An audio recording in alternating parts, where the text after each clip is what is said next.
As the House comes to order for this important historic meeting, let us remind that each side, House and Senate, Democrats and Republicans, each have 11 members allowed to be present on the floor. Others may be in the gallery.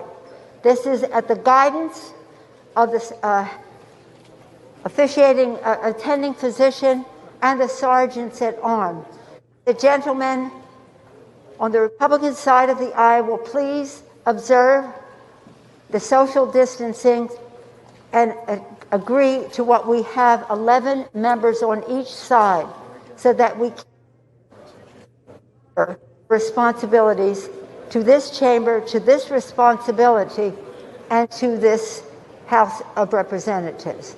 Please exit the floor if you do not have an assigned role from your leadership. You can share with your staff if you want to have a few more, but you cannot be that close together, floor of the House, with that many people in here. And I thank the Senate and the Democrats for getting by the rule. Let's go. Let's just start. Okay.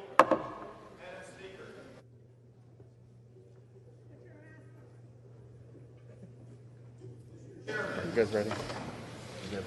We needed you. I know what we're going to do.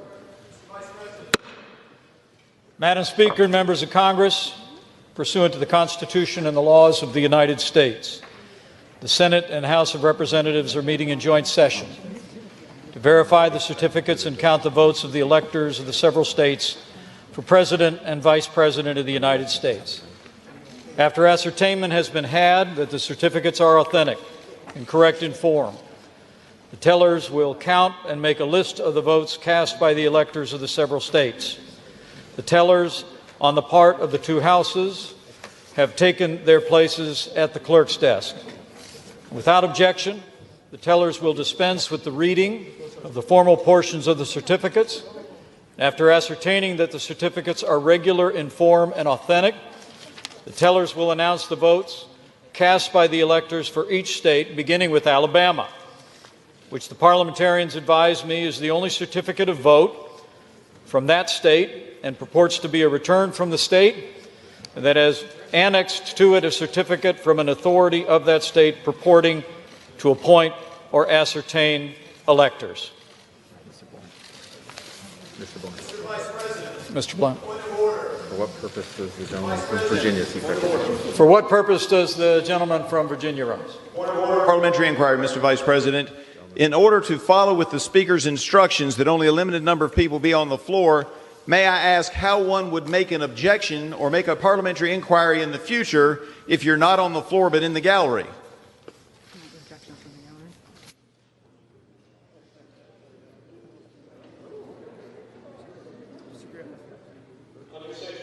Of Title III of the United States Code, debate is not permitted in the joint session.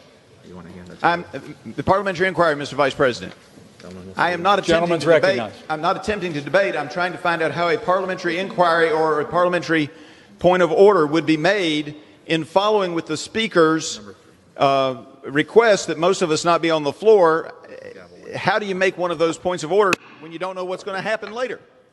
Respectfully, Yes, sir. the gentleman's parliamentary inquiry constitutes debate, which is not permitted in the joint session under Section 18 of Title III United States Code. With that, Mr. Blunt.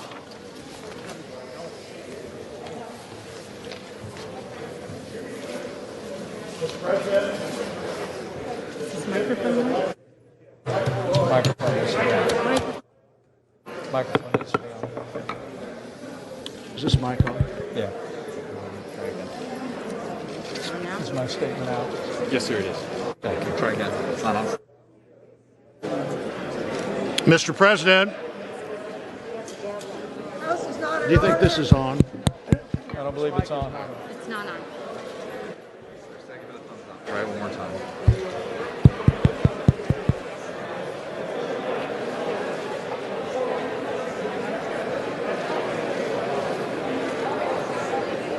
Is it working? They think it is. All right. Okay.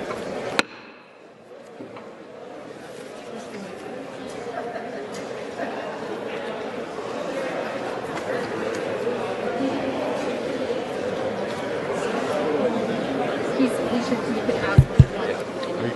Are you ready? Let's get order, gentlemen. Want me to read it whether they can hear it or not? They think it's working, so we'll try again. Okay, order. Mr. President, Order in the chamber. Mr. President, Gentlemen will continue. the certificate of the electoral vote of the state of Alabama seems to be regular in form and authentic, and it appears therefrom that Donald J. Trump of the state of Florida received 9 votes for president, and Michael R. Pence of the state of Indiana received 9 votes for vice president. Are there any objections to counting the certificate of vote of the state of Alabama that the teller has verified appears to be regular in form and authentic? Hearing none. This certificate from Alaska, the parliamentarians advise me, is the only certificate of vote from that state that purports to be a return from the state, and that has annexed to it a certificate from an authority of the state purporting to appoint and ascertain electors. Mr. President, the certificate of the electoral vote of the state of Alaska seems to be regular in form and authentic, and it appears therefrom that Donald J. Trump of the state of Florida received 3 votes for president, and Michael R. Pence of the state of Indiana received 3 votes for vice president. Are there any objections to counting the certificate of vote of the state of Alaska that the teller has verified appears to be regular in form and authentic?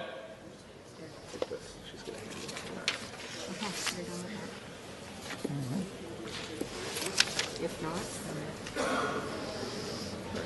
there are none. The certificate. Hearing none. This certificate from Arizona, the parliamentarians advise me, is the only certificate of vote that the state purports to be a return from the state, and that has annexed to it a certificate from an authority of that state purporting to appoint or ascertain electors.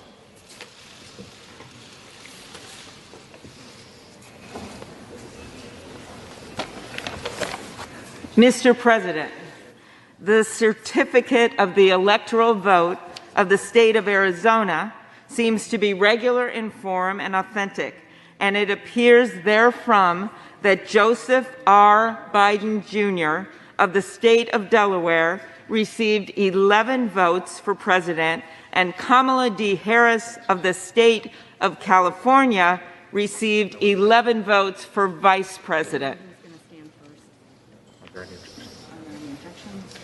Are there any objections to counting the certificate of vote of the state of Arizona that the teller has verified appears to be regular in form and authentic? Mr. Vice President, I, Paul Gosar from Arizona. For what purpose does the gentleman from Arizona rise? I rise up for myself and 60 of my colleagues to object to the counting of the electoral ballots from Arizona. Is the objection in writing and signed by a senator?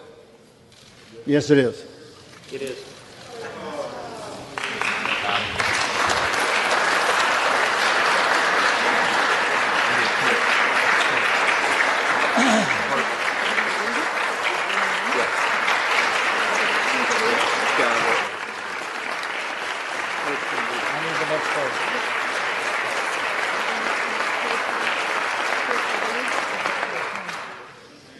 An objection presented in writing and signed by both a representative and a senator complies with the law, Chapter 1 of Title 3 of the United States Code.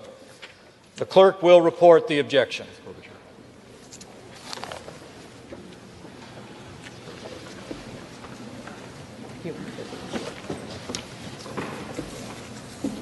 Next page, please. Objection to counting the electoral votes of the state of Arizona.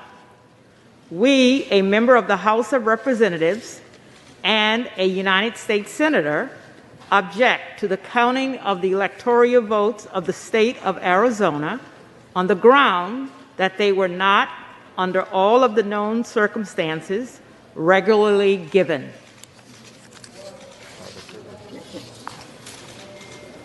Are there further objections to the certificates from the state of Arizona? The chair hears none. The two houses will withdraw from joint session. Each house will deliberate separately on the pending objection and report its decision back to the joint session. The Senate will now retire to its chamber.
The chair will remind members of the need to adhere to the decorum requirements of the chamber as laid out in the Speaker's announced policies of January 4th, 2021, in accordance with the guidance and advice of the attending physician. Members are advised to remain in the chamber only if they are participating in debate and must wear a mask at all times, even when under recognition for debate. Members must also practice proper social distancing when present in the chamber. Let the record show that there is a gross violation of this guidance from the attendants on the Republican side of the aisle. Please, in the interest of your own health and as an example to the American people, abide by the numbers, now up to 25 on each side of the aisle, to participate in this stage of the development. Okay? Pursuant to Senate Concurrent Resolution 1, pursuant to Senate Concurrent Resolution 1 and Section 17 of Title III of the United States Code, when the two houses withdraw from the joint session to count the electoral vote for separate consideration of an objection, a representative may speak to the objection for 5 minutes and not more than once. Debate shall not exceed 2 hours, after which the chair will put in the question, shall the objection be agreed to? The clerk will report the objection made in the joint session. Objection to counting the electoral votes of the state of Arizona. We, a member of the House of Representatives and a United States Senator, object to the counting of the electoral votes of the state of Arizona on the ground that they were not, under all of the known circumstances, regularly given. Signed, Paul Gosar, Representative, State of Arizona. Ted Cruz, Senator, State of Texas. Thank you. The chair will endeavor to alternate recognition between members seeking support of the objection and members seeking opposition to the objection. The chair recognizes the gentleman from Louisiana, Mr. Scalise, for 5 minutes. Thank you, Madam Speaker. I rise today to object to a number of states that did not follow the constitutional requirement for selecting electors. Madam Speaker, this is something that is clear that our founding fathers debated about as a fundamental decision of how we choose our president. There was a lot of back and forth, if anyone reads the founding documents of our country, about the different versions they went through to ultimately come up with a process where each state has elections, each state has a process for selecting their electors and sending them to Washington. And Madam Speaker, in a number of those states, that constitutional process was not followed. And that's why we're here to object. If you look at what the requirement says, nowhere in Article 2, Section 1 does it give the Secretary of State of a state that ability. Nowhere does it give the governor that ability. Nowhere does it give a court that ability. It exclusively gives that ability to the legislatures. And in fact, in most states, that's the process that was followed. But for those states that this wasn't followed, unfortunately, this is not new. We've seen over and over again more states where the Democrat Party has gone in and selectively gone around this process. That has to end, Madam Speaker. We have to follow the constitutional process. Now, there might be reasons why some people don't like the process laid out by a legislative body. Madam Speaker, I served on one of those legislative bodies when I was in the state legislature for 12 years. I served on the House and Governmental Affairs Committee where we wrote the laws for our state's elections. And I can tell you, when we had to make changes, those were extensively negotiated. We would have people on both sides come, Republicans and Democrats, Madam Speaker, would get together to work through those changes, any minute change, to how a precinct would function, to how a change would be made in the time of an election, signature requirements, all the many things that involve a clerk carrying out the duties in each parish, in our case.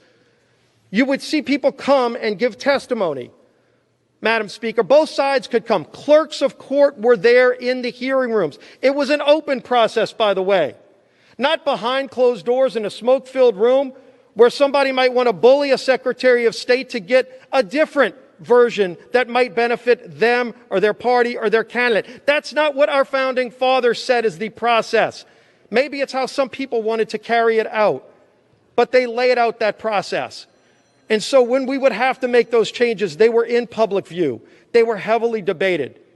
And then ultimately, those laws were changed in advance of the election so everybody knew what the rules were.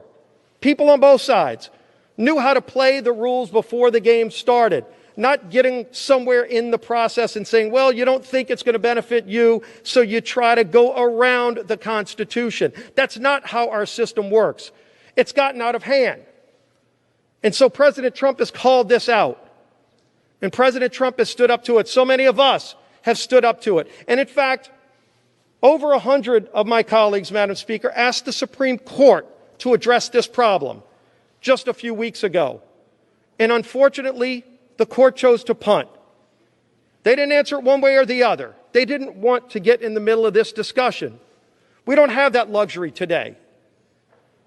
We have to discuss this. We have to fix this. In fact, on our first full day of this Congress, many of us brought legislation onto the House floor to start fixing the problems with our elections, to restore integrity to the election process, which has been lost by so many millions of Americans.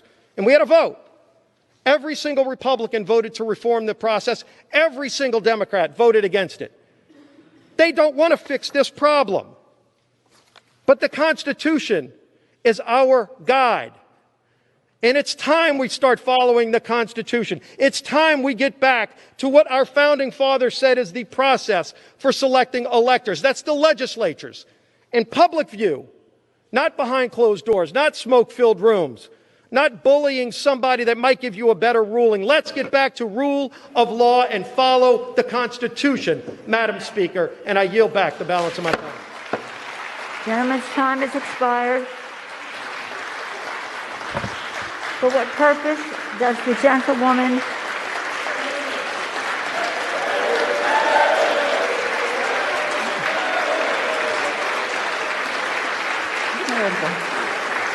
It's over now. I thought it was Jamie. For what purpose does the gentlewoman from California seek recognition? To strike the last word.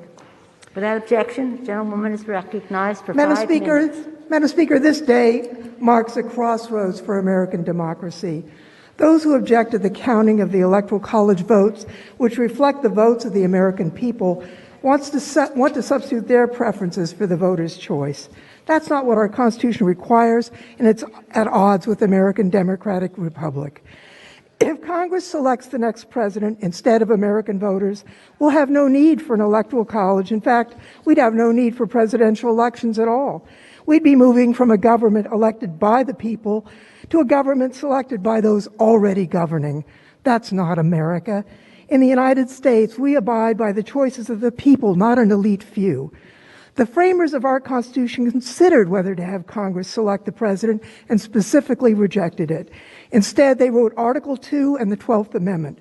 Article 2 creates the Electoral College, where each state appoints electors.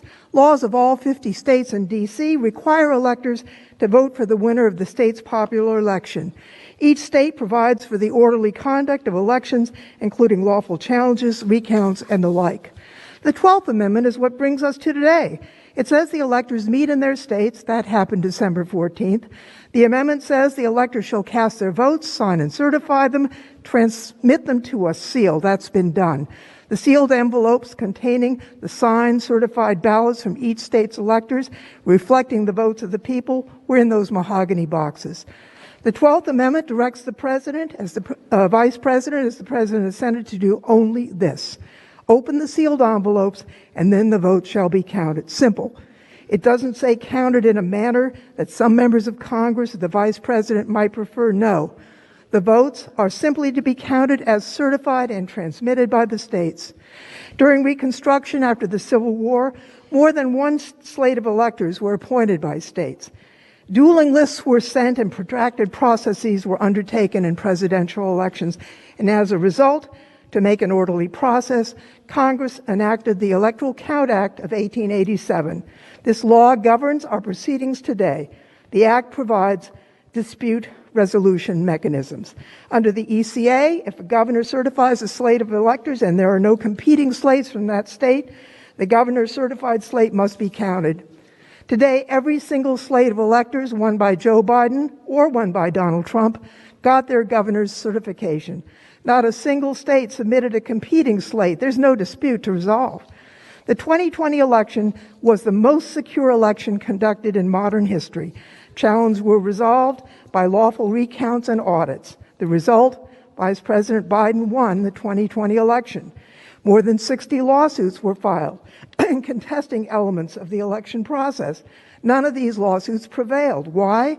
As even President Trump's own judicial appointees ruled, there was no evidence of any wrongdoing that would change the outcome. The people spoke. It was not a close election. The margin of victory for Biden in 2020 was larger than Trump's margin in 2016.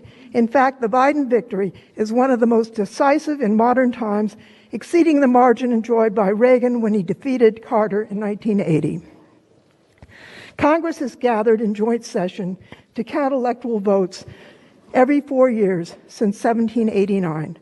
I understand the disappointment people feel when their candidate for president loses. I've felt the same several times in my voting life. When that happens, it's not an invitation to upend the Constitution and the laws of the United States.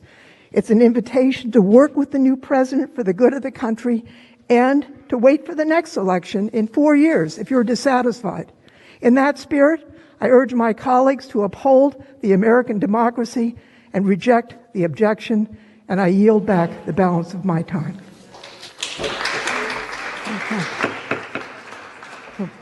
Who is that? For what purpose does the gentleman from Ohio seek recognition? Madam Speaker, I rise to support the objection. Without objection, the gentleman is recognized for 5 minutes. Madam Speaker, Americans instinctively know there was something wrong with this election. During the campaign, Vice President Biden would do an event and he'd get 50 people at the event. President Trump, at just one rally, gets 50,000 people. President Trump increases vote with African Americans, increases vote with Hispanic Americans, won 19 of 20 bellwether counties, won Ohio by 8, Iowa by 8, and Florida by 3. Got 11 million more votes than he did in 2016, and House Republicans won 27 of 27 toss-up races. But somehow, the guy who never left his house wins the election? 80 million Americans, 80 million of our fellow citizens, Republicans and Democrats, have doubts about this election. And 60 million people, 60 million Americans think it was stolen. But Democrats say, no problem, no worries, everything's fine. We asked for an investigation. We asked Chairman Nadler, Chairwoman Maloney for an investigation. They said no. Wouldn't want to investigate something that half the electorate has doubts about. It's just the presidency of the United States. Why? Why not one single investigation? Why not even one single hearing over the last 9 weeks in the United States House of Representatives? Why? Because all the Democrats care about is making sure President Trump isn't president. For 4.5 years, that's all they've cared about. July 31st, 2016, before he was elected the first time, Jim Comey's FBI takes out the insurance policy, opens an investigation on the president based on nothing. May 17th, 2017, Bob Mueller named special counsel. 2 years, they investigate the Russia hoax, 19 lawyers, 40 agents, and $40 million of taxpayer money for nothing. December 18th, 2019, Democrat House members vote to impeach President Trump based on an anonymous whistleblower with no firsthand knowledge who was biased against the president and who worked for Joe Biden. But none of that worked. As hard as they tried, none of that worked. They threw everything they had at him. So what'd they do next? They changed the rules. They changed the election law. and they did it in an unconstitutional fashion. And that's what we're going to show over the next several hours of debate. The Constitution is clear, as Whip Scalise just said.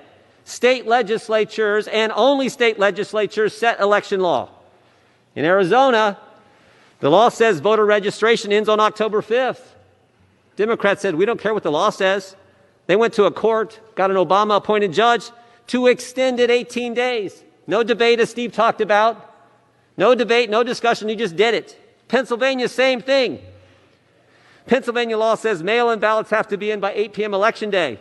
Democrat Supreme Court said, nope, we're going to extend it. Election Day doesn't end on Tuesday now.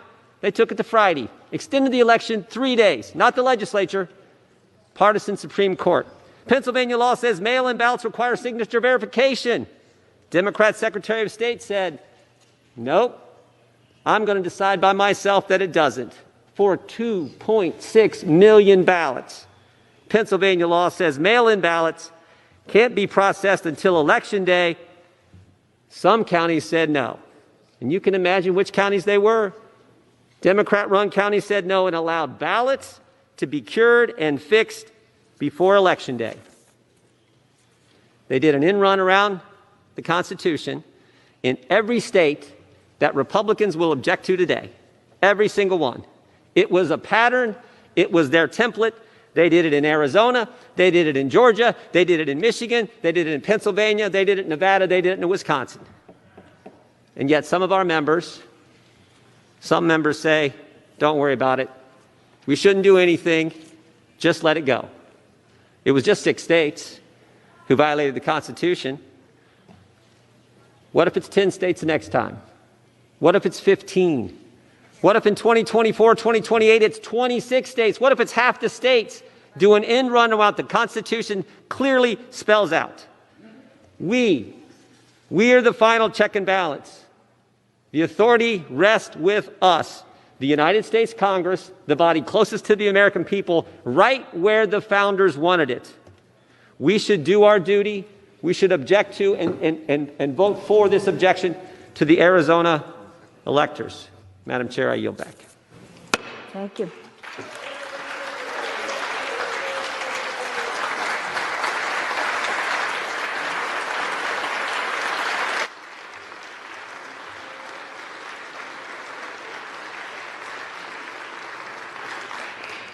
Purpose does the gentleman from California seek recognition? Madam Speaker, I rise in opposition to the objection. The gentleman is recognized without objection for 5 minutes. Madam Speaker, a little more than 2 months ago, America performed an extraordinary feat. Under some of the most trying circumstances in our history, our fellow citizens conducted a free and fair election, vindicating our founders' belief once again that we were capable of self-government and a peaceful transition of power. On November 3rd, the American people chose Joe Biden to be their next president by an enormous margin. The successful conduct of that election, among the most secure in American history, was not an accident. It was the result of the dedicated work of thousands of volunteers, canvassers, poll workers, electors, and state and local election officials. When the conduct of any state election was challenged, the courts, through judges appointed by Democrats and those appointed by Republicans, heard unsubstantiated claims of fraud, found they had no merit, and said so. But most important, the American people persevered. In the midst of the worst pandemic in a century, America had one of the most impressive elections in a century with historic voter turnout. Our fellow citizens did their civic duty. The question we face today is, will we do ours? That we are here with a substantial number of our members seeking to overturn an election is remarkable, tragic, and all too predictable. For it is the natural result of a locomotive set in motion months ago with a myth. For weeks and weeks before, during, and after our election, a dangerous falsehood was propagated that our election would be marred by massive fraud.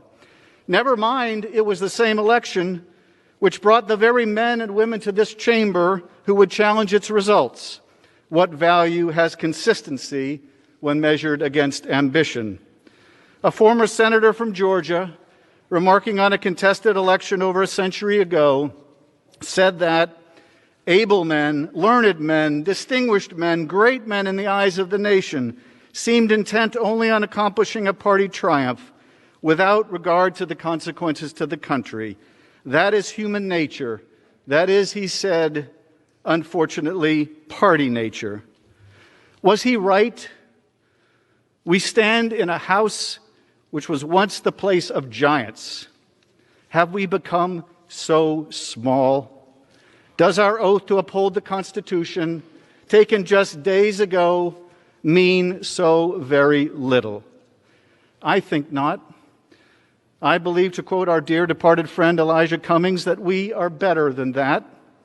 I think Elijah would be proud that the debate here today is not between Democrats and Republicans, and that some Republicans, including the Republican leader of the Senate, remain devoted to the principle that we are a nation of laws, not individuals, let alone a single individual. It may seem unfair to the new members who have only just taken the oath for the first time that they should be so soon tested with one of the most consequential votes they may cast, no matter how long they serve. But it is so, and none of us can shrink from that responsibility. Nor can we console ourselves with the intoxicating fiction that we can break that oath without consequence, because doing so will not succeed in overturning the election. An oath is no less broken when the breaking fails to achieve its end. We must be mindful that any who seek to overturn an election will do injury to our Constitution, whatever the result. For just as the propagation of that dangerous myth about this election made this moment inevitable, our actions today will put another train in motion. This election will not be overturned, but what about the next, or the one after that? What shall we say when our democratic legacy is no more substantial than the air, except that we brought trouble to our own house and inherited the wind? This isn't the first time we've had a contentious election, and it won't be the last. In 1800, John Adams lost a closely contested election to Thomas Jefferson in the first peaceful transition of power from one party to another in our history. Adams was hardly pleased with the result, choosing to skip the inaugural activities. But he did what leaders are required to do in a democratic government when they lose. He went home. He went home. Jefferson, has my time expired, Madam Speaker? 10 seconds. Would later refer to his victory as the Revolution of 1800, but marveled that the revolution had occurred by the rational and peaceful instruments of reform, the suffrage of the people. It has never been our place to overturn an election. And if we hope to remain a democracy, it never will be. Arizona? For what purpose does the gentleman from Arizona seek recognition? I rise to support the objection. Without objection, the gentleman is recognized for 5 minutes. Thank you, Madam Speaker. I join the objection to counting votes of electors from my home state of Arizona, as well as Georgia, Pennsylvania, Wisconsin, Michigan, and Nevada, because election integrity is the heart of our American constitutional republic. In a representative form of government, we must be able to trust that our elections accurately represent the will of the American voter. This is the appropriate forum anticipated and provided for by our founders to debate whether this election complied with the Constitution that we've all sworn to protect. Every particular of the Constitution is to be protected, including Article 2, Section 1. The debate as to the legitimacy of the 2020 presidential election has been suppressed by the left and its propagandists in the media until today. State legislatures are required to determine the manner in which electors are chosen. Arizona names its electors on the general election ballot and identifies what candidate those electors are required to vote for should that candidate obtain the majority of votes in the general election. As part of the manner for determining electors, Arizona also establishes deadlines for voter registration. The deadline has been in place for 30 years. This year, that voter registration deadline was October 5th. Early voting commenced 2 days later. 5 days before the deadline, a group filed a lawsuit demanding that Arizona election officials not enforce the deadline. the federal district court decided that since other states have a deadline later than Arizona's, and some even allow for registration when voting, that Arizona's new deadline would be a time he chose, not the legislator's timeline. The appellate court effectively overturned the lower court ruling and noted that the Arizona deadline established by the state legislature was sound and appropriate and complied with the Constitution. But the appellate court merely shortened the extension, the bypassing of the deadline, to 10 days. The appellate court, without legal justification, also decided that everyone who registered after the legal deadline, but before the deadline created by judicial fiat, could still vote. Note that the Arizona legislature was no longer in control of determining the manner of appointing presidential electors because the court had set a new deadline, even though the appellate court found the legislature's deadline was constitutionally sound. During that window, more than 32,000 voters registered in Maricopa County alone. Here are copies of those voter registration records. In going around the deadline set by the legislature, the court ignored the Arizona legislature's obligation and right to direct the manner for choosing presidential electors as set forth in Article 2, Section 1. As a consequence of that judicial usurpation, more than 32,000 people were allowed to unlawfully cast ballots in Arizona's presidential election in 2020. The Arizona legislature seeks an independent audit of the election. The governor refuses now to call them into a special session. The Maricopa County Board of Supervisors has refused to comply with legislative subpoenas. In Arizona, the people who control the evidence related to the election have done everything possible to prevent an independent audit directed by the legislature. Arizonans have used the limited amount of records available to investigate the 2020 presidential election. Of a limited sample of 1,000 addresses of voters, they found 539 voters did not live at the addresses on the voter rolls. Here is a stack of 1,000 declaration of affidavits supporting that. I object to the continuing counting the votes of Arizona electors because the federal courts went around the legislatively constructed mechanism for choosing Arizona's presidential electors, allowing tens of thousands of voters to unlawfully cast votes. The court usurped a key component of the Arizona legislature's manner of selecting presidential electors, thus violating Article 2, Section 1. The legislature is being obstructed in its efforts. And what little evidence we have, or little information we have, has produced this kind of evidence which indicates a significant problem with the integrity of the presidential election. Madam Speaker, I ask that my written comments, together with the voter registration records that reflect the 32,000 registrations permitted in contravention of state law, letters and resolutions from Arizona legislators pertaining to the count of votes from electors, along with approximately 1,000 affidavits and declarations pertaining to potential voter fraud in Arizona in the 2020 presidential election, and the statement of Congressman Randy Weber of Texas be made a part of the record. I yield back. Thank you. Thank the gentleman. For what purpose does the gentleman from Maryland seek recognition? Madam Speaker, I rise in opposition to the objection. The gentleman is recognized without objection for 5 minutes. Madam Speaker, I want to thank you first and all my dear beloved colleagues for your love and tenderness, which my family and I will never forget.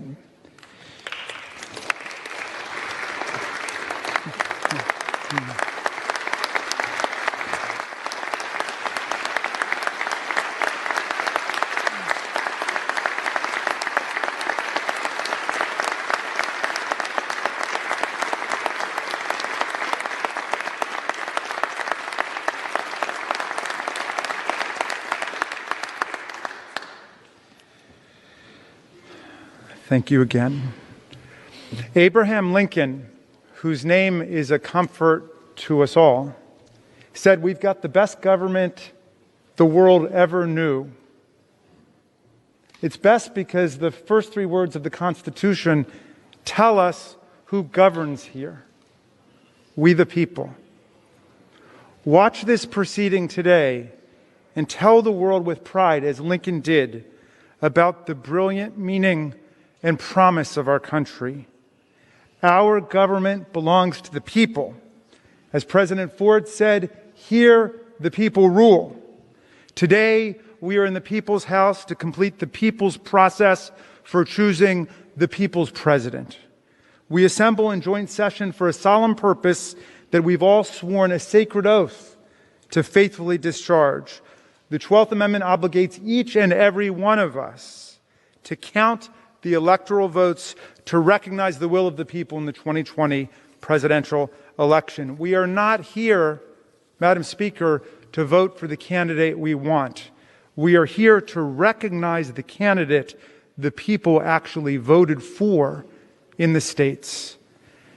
Madam Speaker, the 2020 election is over, and the people have spoken.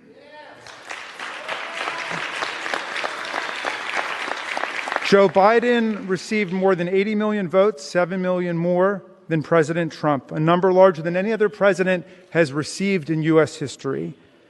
This sweeping popular victory translated into an electoral college victory of 306 to 232, a margin which President Trump pronounced a landslide when he won by those exact same numbers in 2016. So now we count the electoral votes that were just delivered to us in the beautiful mahogany cases brought by those hardworking Senate pages. These mahogany cases contain only the 538 electoral votes that were sent in by the states, not the 159 million ballots that were cast by our constituents. Those were counted 2 months ago by hundreds of thousands of election officials and poll workers across America who risked their health and even their lives in the time of COVID to deliver what our Department of Homeland Security called the most secure election in American history. Many of these officials have endured threats of retribution, violence, and even death just for doing their jobs. Just as the popular vote was for Biden, so was the electoral vote. On December 15th, Senate Majority Leader Mitch McConnell recognized it. The Electoral College has spoken. Senator McConnell said from the Senate floor, "Today I want to congratulate President-elect Joe Biden." Yet we have seen escalating attacks on our election with unfounded claims of fraud and corruption. More than 60 lawsuits have been brought to date seeking to overturn the results. They have failed repeatedly and they have failed spectacularly. Every objection we hear today maligning our states and their officials, both Republican and Democrat, has been litigated, adjudicated, and obliterated in both federal and state court. The president has not just had his day in court, my friends. He has had more than 2 months in court looking for a judge to embrace these arguments. In more than 50 cases, Madam Speaker, at least 88 different judges, including many appointed by the president himself, have meticulously rejected the president's claims of fraud and corruption. Take Georgia U.S. District Judge Stephen Grimberg, named to the bench by President Trump this year. Last year, he rejected Trump's prayer to block certification of Biden's victory in Georgia, saying it has no basis in fact or law. Take U.S. District Judge Brett Ludwig, another Trump nominee who took the bench in September. He dismissed a lawsuit seeking to overturn the results in Wisconsin, calling it extraordinary.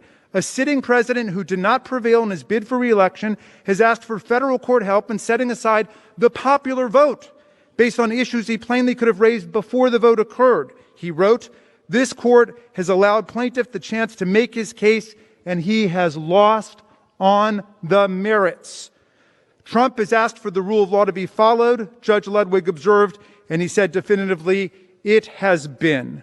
I've been a constitutional law professor for 30 years, and if I were to test my students on these decisions, it would be the easiest test in the world, because the plaintiffs have lost nearly every case and every issue in the most sweeping terms. That's all they would have to remember. There is no basis in fact or law to justify the unprecedented relief that is being requested of nullifying these elections. We are here to count the votes. Let us do our job. Gentleman's time, okay.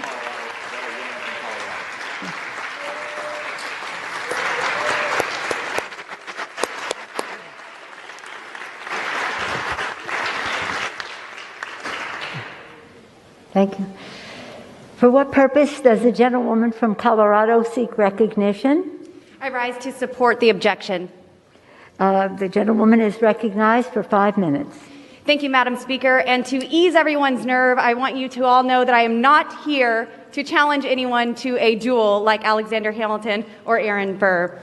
Madam Speaker, My primary objection to the counting of the electoral votes of the state of Arizona is based on the Constitution and the direction of state legislatures through state law as spelled out in the following two clauses. Article 2, Section 1, Clause 2 states in part, and I quote, "Each state shall appoint in such manner as the legislature thereof may direct a number of electors." And the election clause of the Constitution provides state legislatures with explicit authority to prescribe, and I quote, "the times, places, and manners of holding elections," end quote.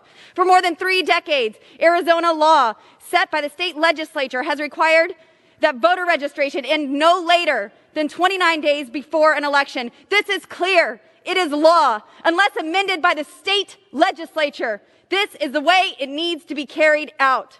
In Arizona, the deadline for voter registration for the 2020 presidential election was October 5, 2020. Using COVID as a reasoning, Democrats filed a lawsuit to extend this deadline by 18 days. And an injunction was made by an Obama-appointed judge preventing the Arizona Secretary of State from enforcing the constitutional deadline set by the state legislature. As a result of this frivolous partisan lawsuit, 10 extra days were added via judicial fiat to allow voter registration. These 10 days were added after voting had already begun. This is completely indefensible. You cannot change the rules of an election while it is underway and expect the American people to trust it. Now, in this 10-day period, at least 30,000 new voters registered to vote in Arizona. All of these votes are unconstitutional. It does not matter if they voted for President Trump or if they voted for Vice President Biden. They did not register in time for the election. The law states October 5th. Either we have laws or we do not. If we allow state election laws as set forth by the state legislature to be ignored and manipulated on the whims, partisan lawsuit, unelected bureaucrats, Who's order? The House will be in order. If we allow state election laws as set forth by state legislatures to be ignored and manipulated on the whims of partisan lawsuits, unelected bureaucrats, unlawful procedures, and arbitrary rules, then our constitutional republic will cease to exist. The oath that I took this past Sunday to defend and support the Constitution makes it necessary for me to object to this travesty. Otherwise, the laws passed by the legislative branch merely become suggestions to be accepted, rejected, or manipulated by those who did not pass them. Madam Speaker, I have constituents outside this building right now. I promised my voters to be their voice. In this branch of government, which I now serve, it is my separate but equal obligation to weigh in on this election and object. Are we not a government of, by, and for the people? They know that this election is not right, and as their representative, I am sent here to represent them. I will not allow the people to be ignored. Madam Speaker, it is my duty under the U.S. Constitution to object to the counting of the electoral votes of the state of Arizona. The members who stand here today and accept the results of this concentrated, coordinated, partisan effort by Democrats, where every fraudulent vote cancels out the vote of an honest America, has sided with the extremist left. The United States Congress needs to make an informed decision, and that starts with this objection. I yield the balance of my time to the gentleman from Florida, Mr. Brian Mast.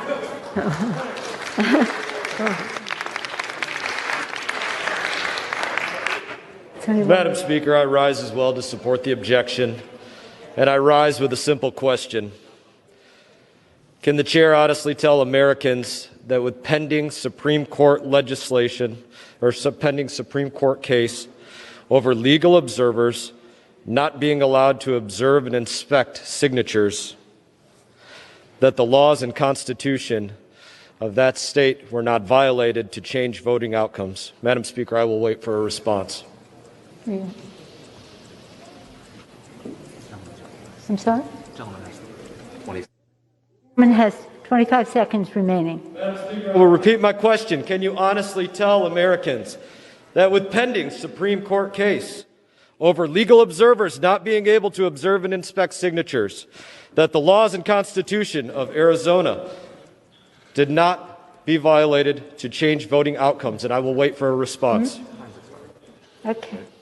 Gentleman's time has expired. To what purpose does the gentleman from Colorado seek recognition? Madam Speaker, I rise in opposition to the objection. Without objection, the gentleman is recognized for 5 minutes. Madam Speaker, today is an important day. In 1862, during the depths of the Civil War, President Lincoln submitted his annual message to Congress, to this body. And in it, he wrote the following: "Fellow citizens, we cannot escape history.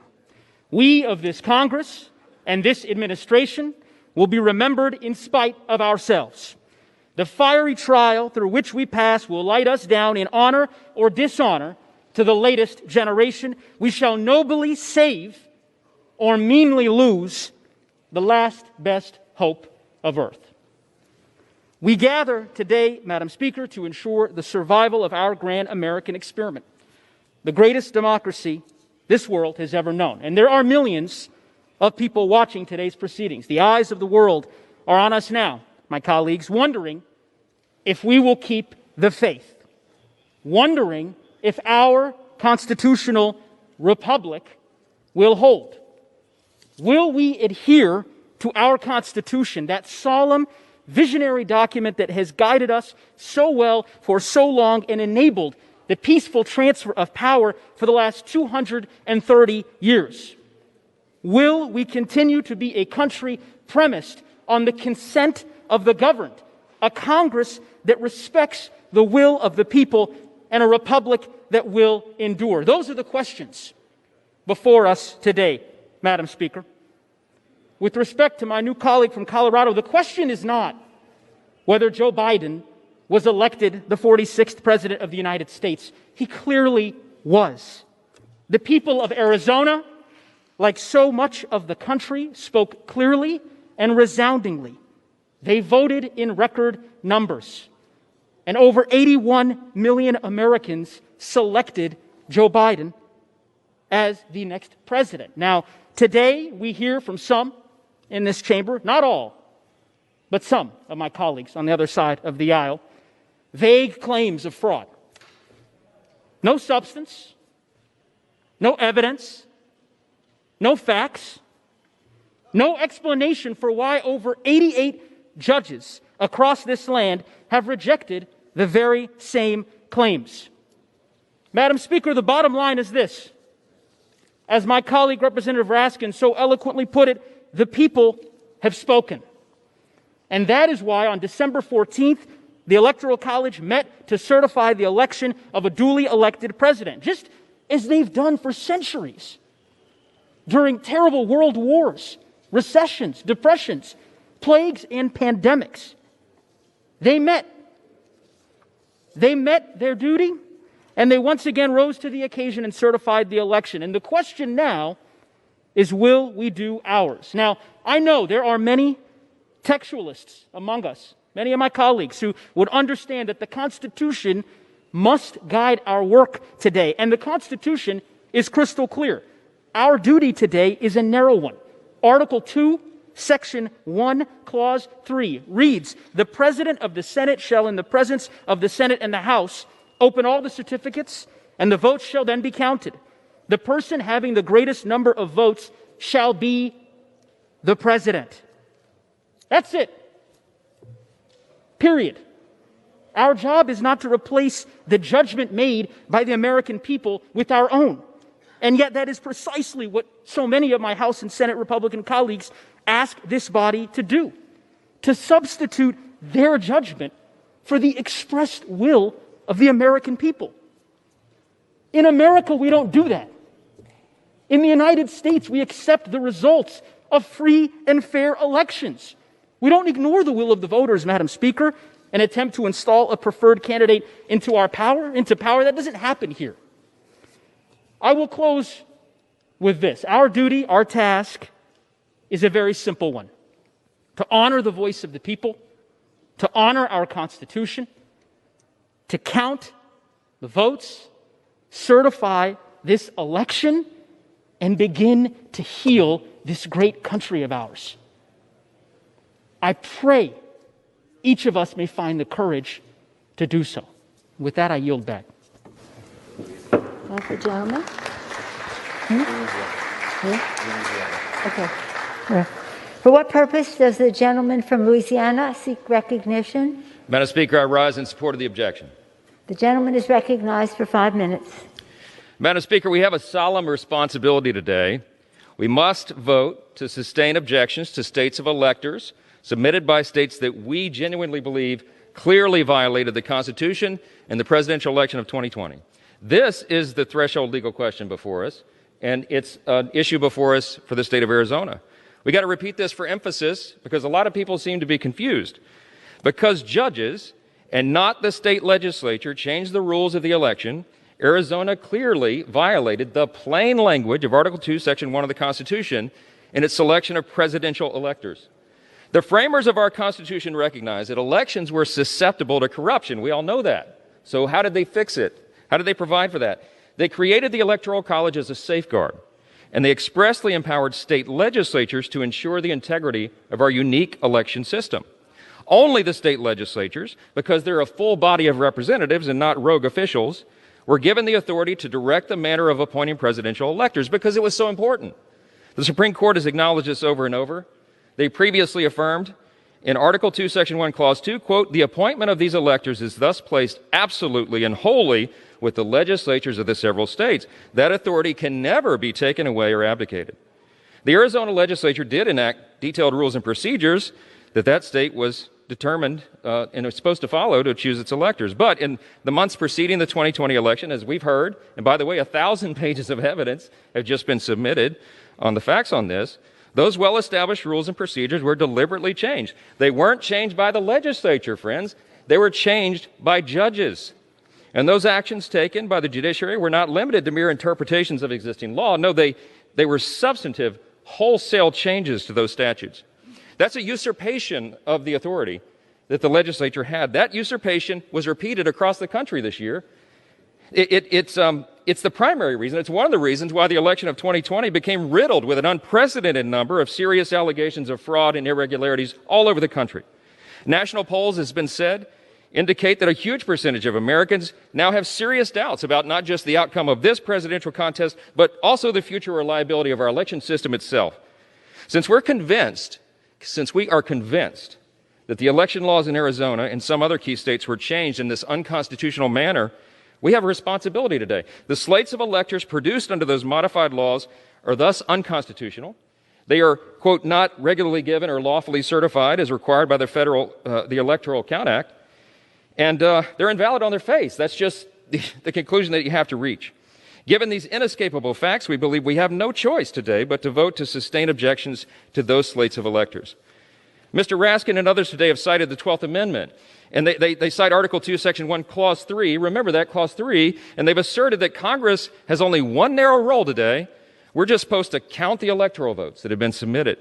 But those advocates have overlooked a critical first principle. Their assertion is only true so long as Congress first is convinced that the electoral votes that are produced by a process that violated the Constitution is there. We got to get through Clause 2 of Article 2, Section 1 before we get to Clause 3 is the point. Look, in our unique system, Congress is positioned as the last bulwark in a presidential election to ensure the Constitution has been followed. Indeed, in just two decades ago, the Supreme Court spoke to this. They plainly acknowledged this important deliberative role of Congress. It was the famous Bush v. Gore litigation that everybody remembers from 2000. In a per curiam opinion, meaning all 9 justices, it was unanimous. They noted strict adherence to the provisions of the Electoral Count Act may, quote, create a safe harbor for a state insofar as congressional consideration of its electoral votes is concerned. However, they said, unanimously, the court said, since Title III, Section 5 contains a principle of federal law that would assure finality of the state's determination if they followed all the prescriptions there, if a legislature, the will of the legislature is attempted to be changed by a state court, that is a problem. That, they said, Congress might deem to be a change in the law. That's precisely why we're here right now. Go read Bush v. Gore and you'll see this. Chief Justice William Rehnquist in Scalia and Thomas joined in a concurring opinion 8 days later, and they reiterated this point. A significant departure from the legislature's scheme for appointing presidential electors presents a federal question. It's a big problem for us, and it's one we cannot get around. That's why we're here. I urge my colleagues today to look at the facts, to follow the law, and follow our congressional oath. We're supposed to support and defend the Constitution. That's what we do here today. I urge everyone to do the right thing, and I yield back.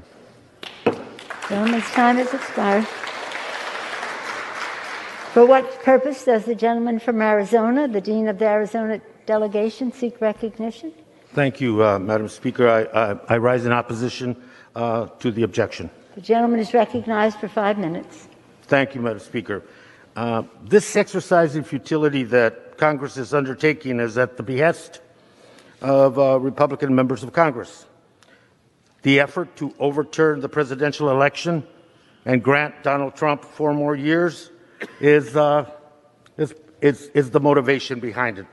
And to continue a baseless, conspiracy-fueled threat to our democracy makes no sense, because there is no viable constitutional or legal path to overturn the election that will make Vice President Biden and Senator Harris President and Vice President of the United States after January 20th.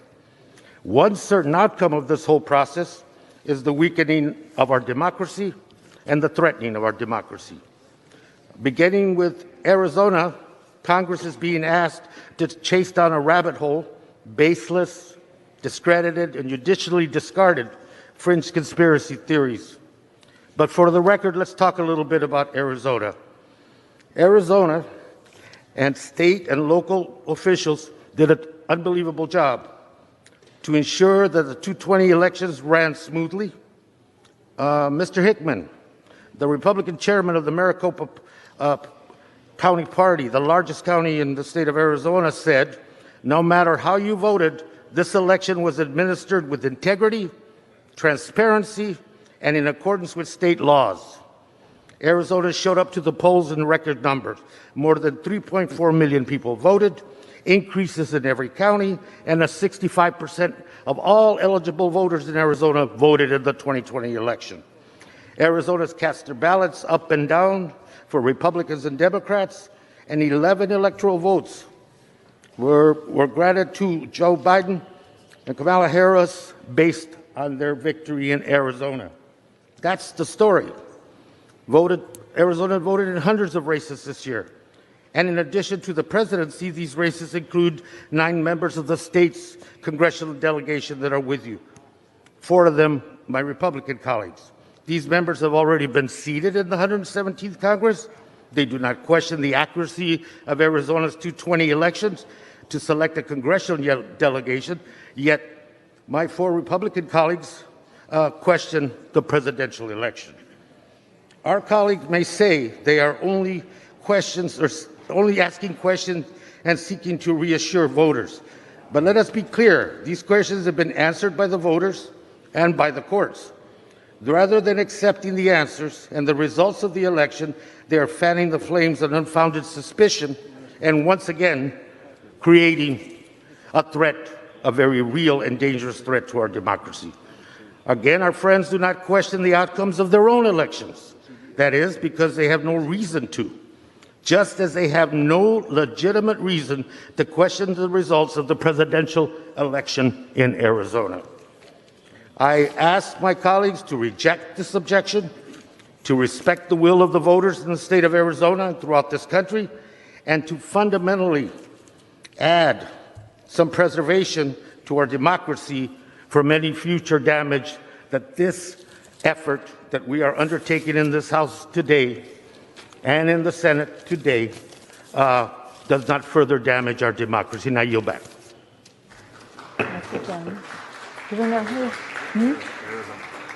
For what purpose does the gentleman from Arizona seek recognition? Madam Speaker, I rise in support of my objection. The gentleman is recognized for 5 minutes. Madam Speaker, I filed my petition, a challenge on the slate of electors from the state of Arizona that was actually put forward by Governor Ducey of Arizona. My ask to you, the Speaker, to the Vice President, is simple.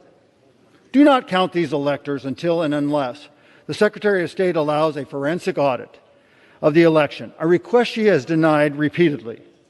We have been told over and over that even though this was a public election, using public money on public machines, utilizing public employees, the public today has no ability to simply double-check the veracity of these results.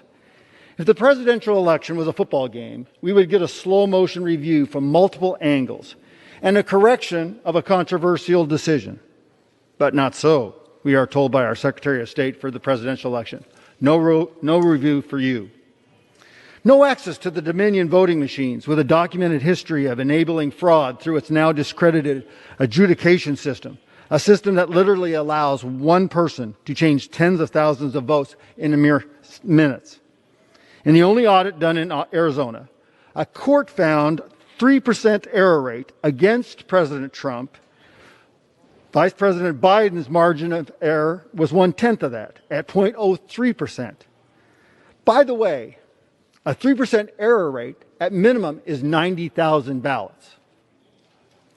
After finding the 3% error rate, the court stopped the audit and refused to go further. In Arizona, as my attachments make clear, mail-in ballots were altered on the first day of counting, as shown in data graphs we provide, and it's concluded by data analysts. Over 400,000 mail-in ballots were altered, switched from President Trump to Vice President Biden, or completely erased from President Trump's totals. The proof is in the counting curves, the curves that cannot occur except with odds so rare and unlikely that winning the Mega Millions lottery is more probable. Mr. Speaker, can I have order in the chamber? The House will be in order. The House will be in order. Okay.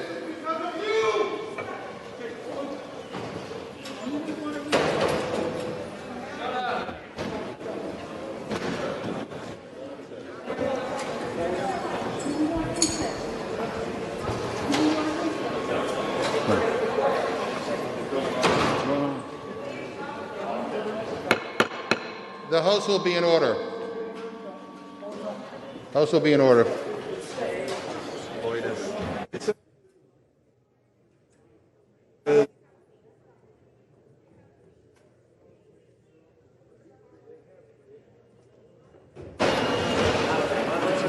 Members will take their seats. The House will be in order.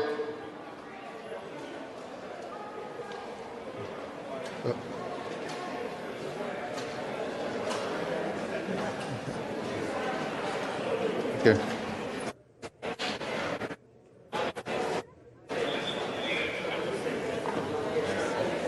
We can get order. They're telling us. Okay. We can get order. We can resume.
Without objection, the Chair declares the House in recess pursuant to Clause 12B of Rule 1.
All right, I just wanted to get on and update everyone here live from the RSBN studio. We're monitoring the situation, but it does appear that the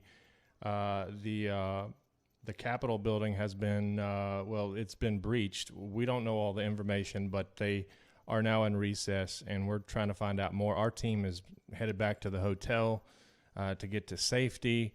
We have several teams across D.C. today, so we're trying to get to safety there, and I'm working to find out more, but there's unfortunately nothing else I can show you here. We'll keep this screen up until hopefully the session comes back into order.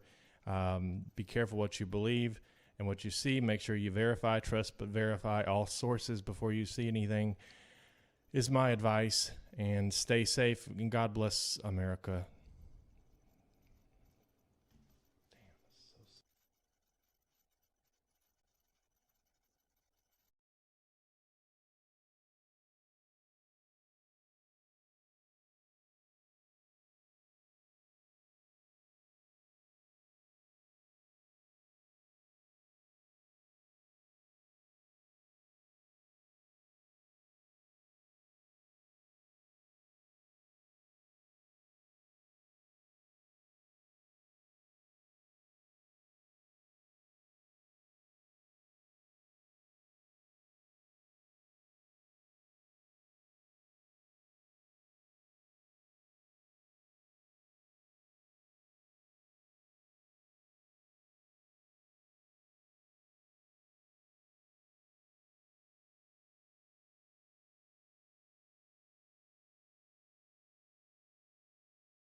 House will be in order.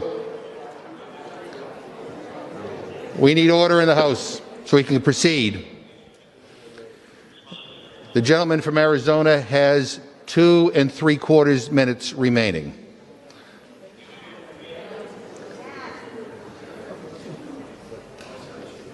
Okay. The gentleman may proceed. Thank you, Mr. Chairman. As I was saying, the probability of these ectopic curves, you have the better likelihood of winning the Mega Million lottery than you do having statistical issues here. Over 30,000 illegal aliens voted in Arizona using the federal ballot. Yet our Secretary of State refused the public access to review the ballots. Over 1,000 residences were visited for proof of residency and address. 456 failed that test. They were vacant lots. Even the recorder's office used as addresses. What are they hiding? If the process was fair, these would be improbable. These would be once-in-a-lifetime type applications. So let's look at the ballots, the signatures, and the adjudicated records. Until this is done, Mr. Speaker, we should not count this slate. You have a letter from the Arizona legislature stating its intent to review the issue on January 11th. Our governor has refused to allow the state to properly convene to do its proper oversight. Madam Speaker, Mr. Speaker, I ask you one question today. Are you a ceremonial figurehead in your current role? Or did the drafters of the 12th Amendment and Congress in the Electoral Count Act of 1887 envision a role where you made discretionary decisions about ballot fraud and fair elections? If you were merely ceremonial, then let's be done with this. Let's eat our tea and crumpets and witness our national decline. But if you're not merely a ceremonial but vested with discernment, rationality, and legal authority to not just count from 1 to 270, then do not accept Arizona's electors as certified. Remand the slate back to the Secretary of State, back to the governor with the following instructions. Until a full, complete electoral forensic audit is allowed by the Secretary of State, the electors currently certified will not be counted. It will then fall on the state of Arizona to decide, does its electors, are they in the game or not? Anything less is an abdication of our Constitution or our republic, and our ethos. One man, one vote. We ask why. What is there to hide? Shouldn't the lawful victor of an election be proud, open, transparent about an election audit? I would. Instead, we were met with denials, cover-ups, and contempt of subpoenas. There's too much evidence of fraud demonstrated by statistical anomalies that experts have determined cannot happen in the absence of fraud to accept such a slate. I'm not asking these electors never be counted. It's just that they need to be certified the proper way. Our beloved Constitution is but a mere piece of paper if we do not follow the law, upholding the law. But now, alas, we find ourselves lawless, destroying the very thread that binds us together. But we need to get back to the rule of law. That is what has been violated, truly, by the actions in these states. Thank you. With that, I yield back. The gentleman's time has expired. Without objection, the House is going to go back into recess.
So we get an update. So I need everybody's attention. Everybody, we need to be prepared to get down under your chairs if necessary. So we have folks entering the rotunda and coming down this way. So we'll update you as soon as we can, but just be prepared. Stay calm.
I need everybody's attention, please. We have another announcement, another update.